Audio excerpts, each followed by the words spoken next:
really they're getting all these other life skills by doing by learning a specific skill, photography, but they're gaining all of the human interactions, the trust, all of those things that have been destroyed or impaired through their periods of addiction. Yeah, and and we kind of mix it with people that have longer terms of recovery under their belt as well. And one thing about recovery that I've noticed, it works through osmosis. People.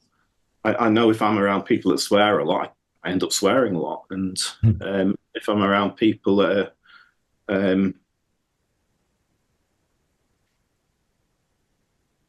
in recovery, doing well, if I'm around positively charged people, I start to think positively, and it just works for osmosis.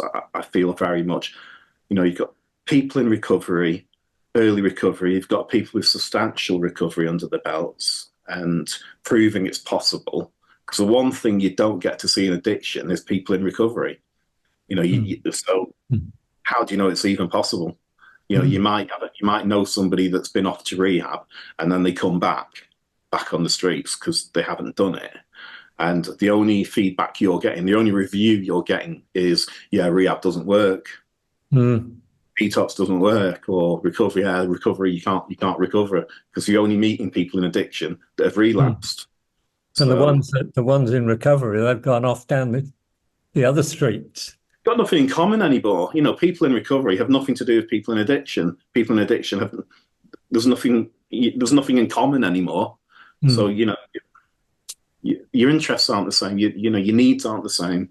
So yeah, the people in recovery, well, they're kind of off and running and getting a life back and or not getting a life back, but kind of finding a new way to live, kind of thing.